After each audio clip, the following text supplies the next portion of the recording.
Hi guys, Iron Cameraman here. Imagine this, an infected Titan TV man is chilling, drinking coffee, relaxing, and watching my analysis and theories on TV. Nothing seems out of the ordinary. But suddenly, a thick teleportation fog appears from all sides. One of them emerges right behind him. As he turns around, he sees a red hand holding a knife. It's pretty obvious. It's Titan's Speakerman. And through the other gates, his army is visible. A squad of enhanced warriors better known as the Armada. Now, here's the question. What's the weirdest part of this hypothetical scenario? The fact that the Watchman of Doom is drinking coffee and watching TV, or that the Speakermen just teleported, even though they've never had teleportation abilities? While you think about that strange question, let me share some great news that dropped while I was writing this script. Boom recently told the Skibidi Toilet news community on X that Season 25 would be fully restored. And now, it finally is. For those who don't know, on January 24th, Boom's official YouTube channel had Season 25 removed due to a copyright violation. Turns out, a company called FZCO falsely claimed ownership of Skibidi Toilet and struck the video. Boom has been dealing with this issue for a while now. In fact, this was one of the reasons the new episode got delayed. But now that the problem is resolved, episode 78, featuring the Speakerman Armada, is just around the corner. Also, just a few days ago, Maxity's video was unblocked after being falsely struck by the same scammers. I already covered this situation in detail in another video, so if you want the full story, check it out after this one. Now let's get back to the teleport topic and answer the question. Why did it even come up? At first glance, the idea of Speakermen suddenly gaining teleportation sounds impossible, but don't be so sure. While rewatching some extra scenes from Season 25, I started wondering, how did TV men even get teleportation technology in the first place? It turns out this question isn't really discussed much in the Skibidi Toilet community, and as far as I remember, no one has ever brought it up before.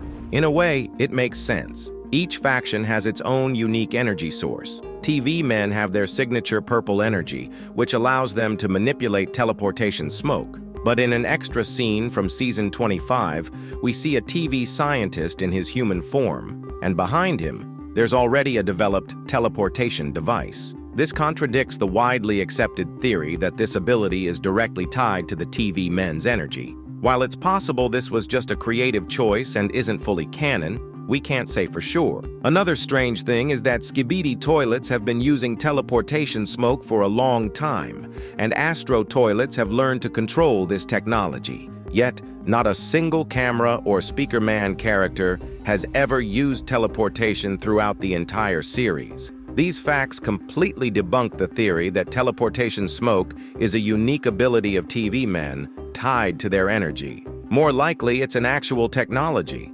something that can be artificially recreated. Now here's the most interesting part. If this technology can really be created without purple energy, just like the Skibidi toilets already did, why hasn't the Alliance started mass-producing it? Why aren't camera and Speakermen troops equipped with it? You could assume that the TV faction is deliberately withholding this technology from their allies because of their arrogance, but that theory sounds way too absurd, especially considering the current battlefield situation. Agents are dying by the hundreds, and teleportation could significantly reduce losses and improve their survival rate. Even the newest Cameraman 3.0 army didn't have teleportation tech. In episode 77, they had to be evacuated by TV men. Otherwise, they would have been wiped out. So why haven't the other Alliance factions gained access to this technology yet? Let's figure it out together. To answer this question, I can't jump straight into it.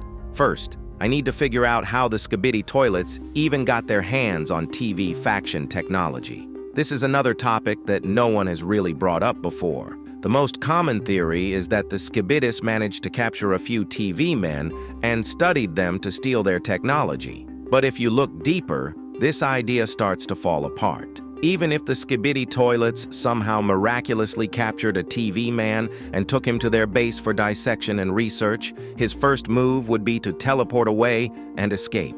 There's no way the Skibidi toilets could have held him captive. So how exactly did the Skibidis manage to recreate or obtain TV men's technology? Boom actually gave us the answer back in episode 70, when the remaining combat squad, led by Plunger, reaches the Skibidi Assassins Museum. Lucky Cameraman shows us 2 books with the TV Men emblem. These books contained information about TV technology.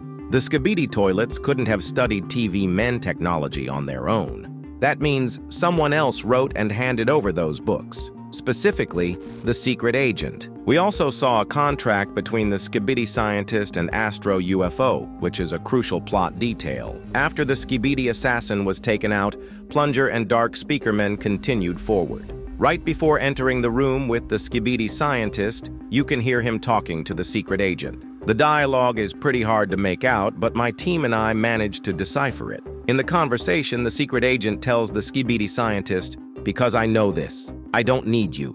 You won't escape. My little pawns will kill you. Well then, I guess I can't trust you. Goodbye." And that's where we find the answer to the earlier questions. What was the deal between the Skibidi scientist and the secret agent? Why was it broken? And how did the Skibidi Toilets get their hands on TV Men's technology? A long time ago, the secret agent started working with the Skibidi scientist, supplying him with TV faction technology. In return, the Skibidi scientist was supposed to support the resistance against the Astro Toilets and, in case of an invasion, join forces with the Alliance to push them back completely. But as the Alliance started winning against the Skibidi scientist broke the deal and turned to the Astro Toilets for help, giving them access to TV faction technology. That's how the Astro Toilets were able to develop anti-hypnosis glasses and figure out how to control teleportation smoke. This was exactly what was described in the contract between the Skibidi scientist and Astro UFO. When the secret agent found out about the betrayal, he decided to help the strike team reach the Skibidi scientist and take him out. But where did the secret agent even get his hands on TV faction technology? There's no clear answer to that. However, we do know that before the first Alliance members appeared, and before the Skibidi Toilet invasion, there was a research organization called Secret Trinity. Almost nothing is known about it, but it's believed that it brought together scientists from 3 different labs, the same labs that later became the headquarters for each of the 3 factions. One of these scientists was Fakuna Hagasita, also known as the TV Men scientist. In secret, he started working with the administrator of the Alpha Hills lab, the secret agent. Together, they developed the technology that the TV faction would later use, but during one of the experiments, something went terribly wrong. This is the disaster we see in the final extra scene of episode 77. After that, the secret agent disappeared, and Fakuna Hagasita stopped working with Purple Energy Tech due to the massive risks involved. However, the secret agent continued his research, improving and refining Purple Energy-based technology. He recorded everything he discovered in 2 books about secret TV faction tech, the same books he later gave to the Skibidi scientist. The main reason why neither the speaker nor camera factions have used teleportation tech yet is simple. The Alliance doesn't know how to recreate it without purple energy. So, a scene where Titan Speakerman or another character uses teleportation isn't completely off the table. And knowing Boom, who loves surprising us with unexpected twists, something like this has a pretty high chance of happening eventually. Leave a like if you enjoyed today's video and check out my other content. See you next time.